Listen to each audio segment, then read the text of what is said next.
Hola a todos los grupos de ADN.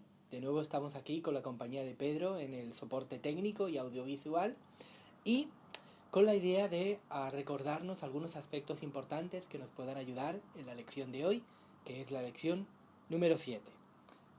Parece que los corintios se habían apropiado de todos los pecados, no habían dejado ningún pecado para los demás, ellos querían todos los pecados. Incluso algunos creyentes en Corintio, digamos, llevaban a un extremo su, entre comillas, su libertad en Cristo, hasta el punto de que causaban divisiones y dañaban las conciencias de otros hermanos allí en la comunidad de Corinto. Estos supuestos hermanos fuertes, en parte estaban engañados por una corriente de pensamiento que traían los falsos maestros y que se estaba desarrollando allí en la ciudad de Corinto, en algunos sectores de la iglesia. Precisamente esta corriente de pensamiento era como una especie de reacción a otros movimientos que eran los cristianos judaizantes. Los cristianos judaizantes estaban anclados en la ley, estaban anclados en las normas, estaban anclados todavía incluso en parte en el Antiguo Testamento. Esos corintios, como reacción a los cristianos judaizantes, se habían convertido en cristianos que podemos denominar anomos, no anormales, sino anomos. Me explico. Anomos proviene de la palabra a, que en griego significa no, y nomos, que en griego significa ley. Por tanto, eran los sin ley.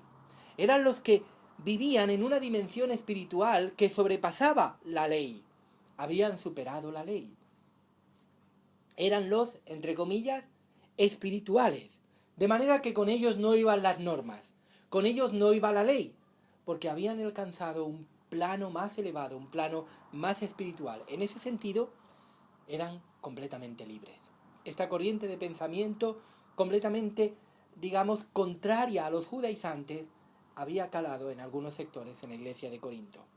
Como os podéis imaginar, esta corriente de pensamiento que se había introducido en algunos sectores de la iglesia era extremadamente peligrosa y abría las puertas de par en par al pecado, como de hecho así ocurrió en la iglesia de Corinto. Ciertamente la Biblia dice que si el Hijo os libertare, seréis verdaderamente libres.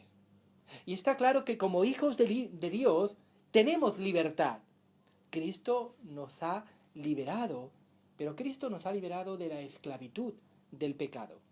Evidentemente esa libertad que tenemos como creyentes no significa o no tiene nada que ver con el libertinaje, de manera que tenemos que tener claro que no todo nos conviene y que hay cosas que no pueden formar parte de nuestra vida. Por eso nuestra libertad, de alguna manera, está limitada, por decirlo así, está limitada por la ley de Cristo. Y la ley de Cristo, que es a quien tenemos que seguir, siempre busca nuestro bien, siempre busca nuestro provecho. Quiere que disfrutemos de la vida en toda su dimensión. Dios quiere que disfrutemos del entorno que nos rodea. Dios quiere que disfrutemos de las personas que nos rodean. Dios quiere que disfrutemos de nuestra familia, porque Dios siempre busca nuestra alegría. Dios siempre busca nuestro gozo. Dios siempre busca nuestra felicidad.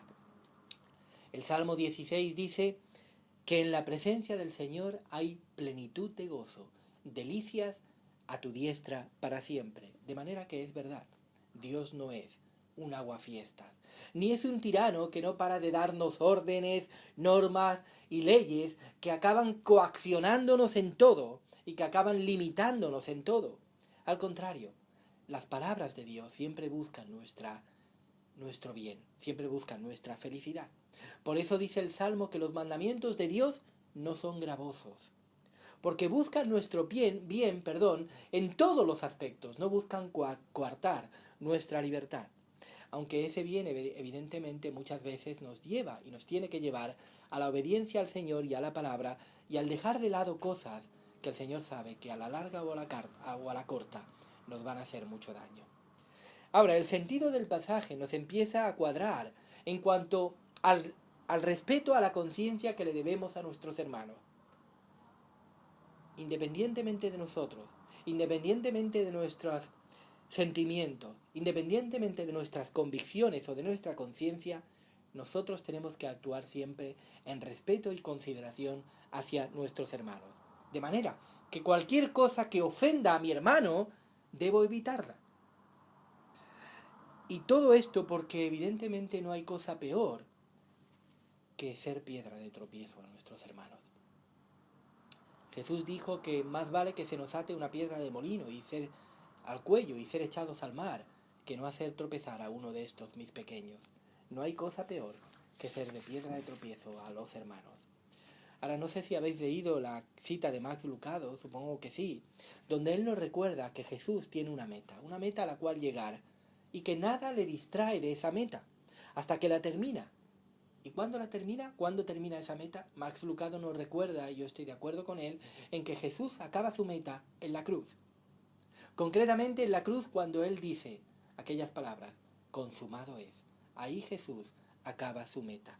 Lo interesante es que Jesús ejerció su libertad para llevar a cabo esa meta sin otras distracciones, sin distraerse, y probablemente tendría distracciones, pero Jesús llevó a cabo su meta sin distracciones. Él usó su libertad de manera adecuada. Esto se llama usar la libertad bien.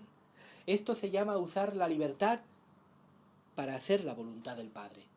Ser libres es ser libres para hacer la voluntad de Dios. Ser libres es ser libres para hacer el bien. Otra cosa que no sea esta se convierte en esclavitud. Esclavitud de nuestros propios pecados. Esclavitud de nuestros propios proyectos mundanos. Esclavitud de nuestros propios hábitos. Pero esclavitud al fin y al cabo. En esa libertad, queridos hermanos, tenemos que saber vivir. Y aquí Pablo trata de ayudarnos a que usemos bien la libertad. Trata de ayudarnos a que toleremos las diferencias de nuestros hermanos. Evidentemente sin aprobar las malas conductas. Pero sí tenemos que ser flexibles con los demás. Flexibles con los demás. Flexibles con las personas. Pero evidentemente inflexibles o intolerantes, si queréis llamarlo así, con el pecado. Especialmente en primer lugar con nuestro propio pecado, porque solemos ser muy inflexibles con el pecado de los demás, pero solemos justificar nuestros pecados o solemos ser, digamos, no tan inflexibles con nuestro propio pecado. A ese pecado no debemos dejarle pasar ni una. Desde aquí el concepto que los creyentes se tienen que amar y se tienen que aceptar mutuamente sin ser de piedra de tropiezo el uno para con el otro, tal y como Jesús nos lo mandó. En esto conocerán todos que sois mis discípulos, si tuvierais amor los unos por los otros. El amor siempre es tolerante. El amor siempre es respetuoso. El amor siempre es amable. El amor siempre busca el bien del otro. No juzga, no critica, no murmura, ni se enroca pensando que él tiene la razón y los demás están equivocados. El amor solamente es intolerante con una cosa, con el pecado. Así que nuestra libertad tiene que estar regida por el amor hacia Dios y por el amor hacia el prójimo. Y los únicos límites de nuestra libertad tienen que ser el pecado y tienen que ser el dañar la conciencia de nuestros hermanos. Que el Señor os bendiga.